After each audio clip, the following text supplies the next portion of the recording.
अस्सलाम वालेकुम नाज़रीन, आज की इस वीडियो में बात करेंगे कि सऊदी अरेबिया में कितने शख्स हैं जो कि कोरोना वायरस के शिकार हो चुके हैं।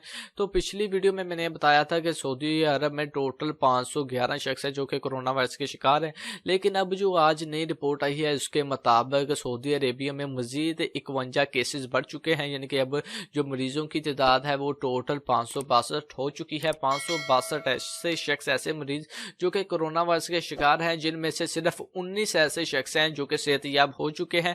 और बाकी यहाँ पर वजारत सेहत के मुताबिक नए कोरोना वायरस के मरीज 51 केसों का इंकशाफ हुआ है, जिसके बाद मजमूई मरीजों की तादाद 562 हो गई है। वजारत सेहत की जानब से नए रजिस्टर होने वाले केसों में 18 रियाद, 12 मक्का मुकर्रमा, 6 ताइफ, 5 बीशा, 3 दमाम, 3 कतफ, 2 जजान के इलाके नजरान में भी 2 केस हैं, और कुछ ऐसे इलाके हैं जहाँ पर एक एक दो शख्स हैं जो कि कोरोना वायरस के शिकार हो चुके हैं।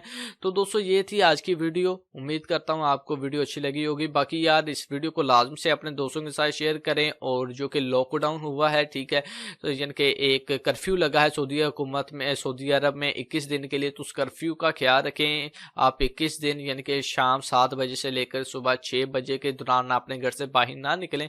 अगर आप बाहर निकलते हैं तो आपको 10,000 रियाल का जुर्माना हो सकता है। बाकी अगर आप बीमार हैं, अगर आपकी सेहत खराब है, पेट दर्द या इस तरह का कोई मसला है, तो फिर आप अपने घर से बाहर निकल सकते हैं। फिर आप किसी भी हॉस्पिटल में जा सकते हैं या फिर किसी भी करीबी मेडिकल स्टोर से जाकर मेडिकल वगैरह ले सकते हैं।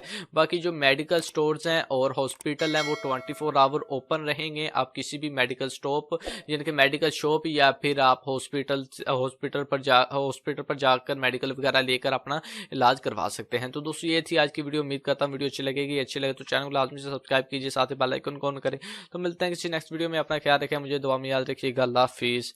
सऊदी अरब में मकीम गैर मुल्कियों के लिए बहुत बड़ी खुशखबरी आ गई है। अब कोई भी शख्स जो अपने मुल्क जाना चाहता है और उसका इकामा एक्सपायर हो या इकामा वैलिड हो, शिरका बंद हो, मुसस्सा बंद हो या कफील छुट्टी ना लगा रहा हो या कोई भी मसला हो, तो आप हमारे साथ रब्ता करें। हम इंशाअल्लाह आपको 3 दिन के अंदर अंदर एम्बेसी के जरिए आपका खरूज लगाकर आपको आपके मुल्क वापस भेज देंगे। कोई भी इंडियन, पाकिस्तानी, नेपालियन, बांग्लादेशी, श्रीलंकन या किसी भी मुल्क का हो, वो आसानी से बगैर किसी परेशानी के अपने मुल्क वापस जा सकता है। जी हाँ, स्क्रीन पर आपके सामने जो नंबर शो हो रहा है इस पर आप कांटेक्ट करें। इंशाअल्लाह 3 दिन के अंदर अंदर आपको आपके मुल्क वापस भेज दिया जाएगा। मतलूब केस वाले रब्ता ना करें। शुक्रिया।